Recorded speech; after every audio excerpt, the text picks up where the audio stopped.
یہ حدیث پاک امام بخاری رحمۃ اللہ تعالی علیہ نے اپنی صحیح بخاری شریف میں نقل کی ہے، جس کے راوی حضرت سیدنا انس بن مالک انصاری رضی اللہ تعالیٰ عنہ ہیں، اور وہ حضرت صلی اللہ علیہ وآلہ وسلم کی پیروی کرنے والے اور آپ کے خادم اور صحابی تھے۔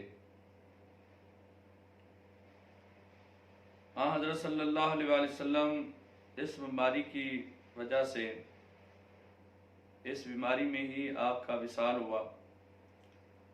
ابو بکر صدیق رضی اللہ تعالیٰ عنہ نے لوگوں کو امامت کروائی،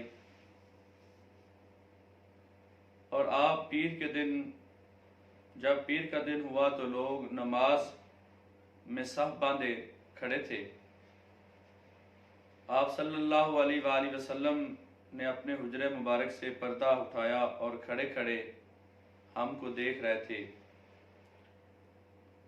کھڑے کھڑے ہم کو دیکھنے لگے۔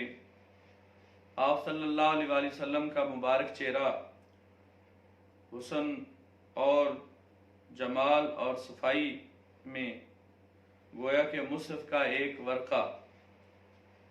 پھر آپ مسکرا کر ہنسنے لگے۔ حضرت صلی اللہ علیہ وآلہ وسلم کے دیدار سے ہم کو اتنی خوشی ہوئی کہ ہم خوشی کے مارے نماز توڑنے لگے تھے، اور ابو بکر صدیق رضی اللہ تعالیٰ عنہ الٹے پاؤں پیچھے ہٹنے لگے، اس لیے کہ صف میں مل جائیں۔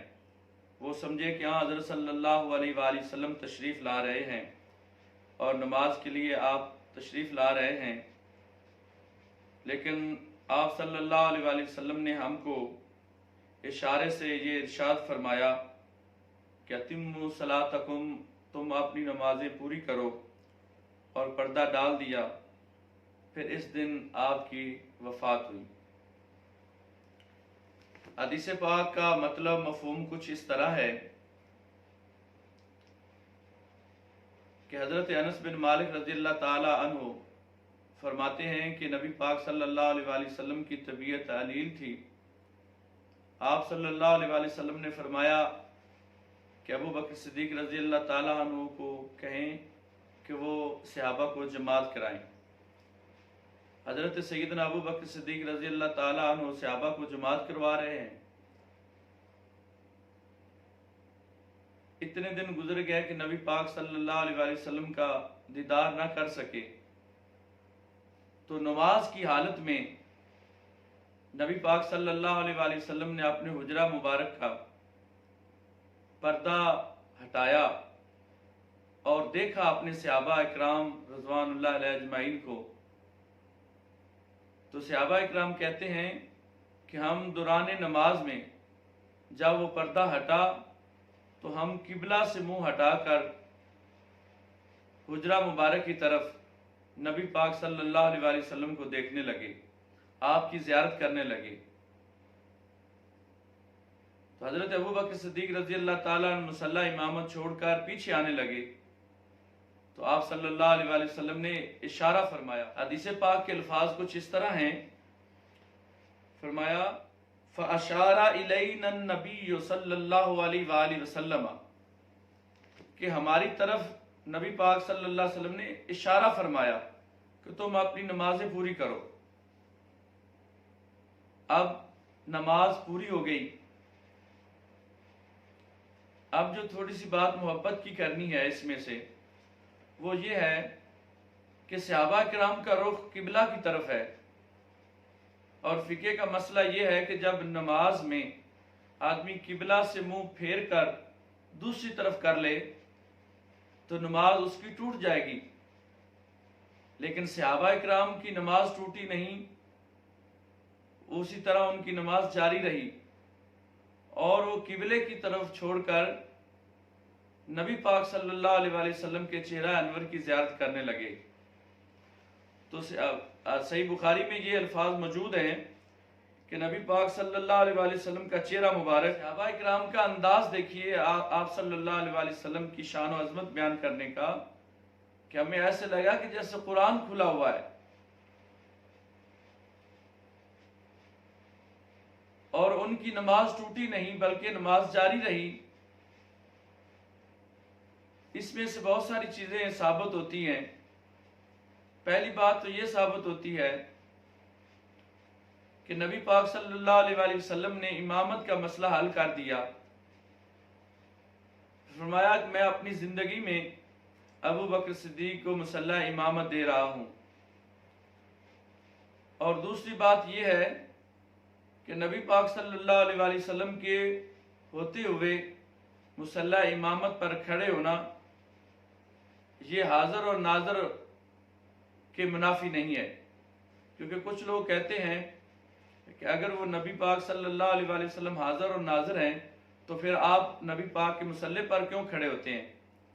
تو نبی پاک صلی اللہ علیہ وآلہ وسلم نے سیدنا ابو بکر صدیق رضی اللہ تعالیٰ عنہ کو اپنے مسلح پر کھڑے کر کے یہ مسئلہ بھی حل فرما دیا۔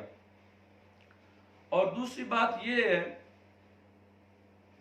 کہ کچھ لوگ کہتے ہیں کہ نبی پاک صلی اللہ علیہ وآلہ وسلم کا نماز میں خیال آ جائے تو نماز باطل ہو جاتی ہے۔ اب صحابہ کرام رضوان اللہ علیہ اجمعین نے حالت نماز میں نبی پاک صلی اللہ علیہ وسلم کو اپنی آنکھوں سے دیکھا، زیارت کی، لیکن نبی پاک نے اشارہ فرمایا کہ تم اپنی نمازیں پوری کرو۔ کچھ لوگ کہتے ہیں کہ اگر کھچر، گھوڑے، خنزیر کا خیال آ جائے تو نماز کو کچھ نہیں ہوتا۔ معاذ اللہ معاذ اللہ، اگر نبی کا خیال آ جائے تو نماز باطل ہو جاتی ہے۔ یہ کیسا نظریہ ہے، یہ کیسی سوچ ہے؟ صحابہ کی یہ سوچ نہیں، صحابہ کا یہ نظریہ نہیں ہے، صحابہ کا یہ وتیرہ نہیں ہے، بلکہ صحابہ کہتے ہیں ہماری نماز تو ہوتی اس وقت جب سرکار کی زیارت نہ ہو جائے۔ ہم سرکار کی زیارت کرتے ہیں تو ہماری نماز مکمل ہوتی ہے۔ تو دوران نماز وہ نبی پاک صلی اللہ علیہ وسلم کے چہرے مبارک کی زیارت کر رہے ہیں، اور وہی حجرہ جو آج گنبد خضرا ہے، یہ ام المومنین عائشہ صدیقہ رضی اللہ تعالیٰ عنہ کا حجرہ تھا۔ آپ اس میں تشریف فرما تھے، تو آپ نے کھڑکی سے پردہ ہٹا کر صحابہ کو دیکھا کہ میں دیکھوں کہ میری زندگی میں صحابہ کیسے امامت کرتے ہیں اور کیسے نماز پڑھتے ہیں۔ تو نبی پاک صلی اللہ علیہ وآلہ وسلم کی زیارت نماز کو باطل نہیں کرتی۔ جب زیارت باطل نہیں کرتی نماز کو، تو نبی پاک کا خیال آ جائے تو وہ کیسے نماز باطل ہو سکتی ہے؟ جب ہم پڑھتے ہیں السلام علیک ایھا النبی، جب نبی پاک صلی اللہ علیہ وسلم کا نماز میں نام لیتے ہیں تو کیا خیال نہیں آتا؟ یقیناً خیال بھی آتا ہے اور نام کا ذکر بھی ہوتا ہے، تو نماز میں تو برکت ہوتی ہے، نماز تو مکمل ہوتی ہے۔ جب تک ہم نبی پاک کی ذات پر درود و سلام نہیں پڑھتے، درود پاک نہیں پڑھتے، اتنی دیر تک نماز مکمل نہیں ہوتی۔ نماز کے مکمل ہونے کے لیے ذکر مصطفیٰ کا کیا جانا ضروری ہے، اور خیال آنا ضروری ہے، بلکہ خیال لانا چاہیے تاکہ نماز مکمل ہو جائے، جو نماز میں کوئی کمی پیشی ہے وہ بھی ختم ہو جائے، اور نبی پاک صلی اللہ علیہ وسلم کے ذکر کی برکت سے، خیال مبارک کی برکت سے نماز مکمل ہو جاتی ہے، اللہ کے حضور قبولیت کا مقام رکھتی ہے۔ تو کیا ایک شاعر نے کیا خوبصورت ایک شعر کہا، فرمایا کہ ساری صورتیں میں نے دیکھی ہیں، قرآن کی 130 صورتیں دیکھی ہیں، تو یار کی صورت نظر نہیں آتی۔ جب ہم 130 صورتیں ملاتے ہیں تو تب یار کی شکل مبارک بنتی ہے، تب یار کا چہرہ مبارک بنتا ہے۔ تو صحابہ کرام نے فرمایا کانا، کہ ہمیں تو ایسے لگتا ہے کہ جیسے وجہ ورقۃ مصحفن، کہ جیسے کھلا ہوا قرآن نظر آیا ہمیں۔ تو یہ صحابہ کرام کی اپنے نبی سے محبت تھی، پیار تھا، عشق تھا۔ آج بھی اگر کوئی نبی پاک صلی اللہ علیہ وآلہ وسلم سے عشق اور محبت کرے گا تو اس کے قضا سجدے بھی ادا ہو جائیں گے۔ تو پیغام کیا ہے؟ پیغام یہ ہے کہ ہمیں اپنے نبی سے زیادہ پیار کرنا چاہیے، محبت کرنی چاہیے، ان کے حکم کی تعمیل کرنی چاہیے، اور ان کی سنتوں کو اپنانا چاہیے تاکہ ہماری زندگی میں خوشی پیدا ہو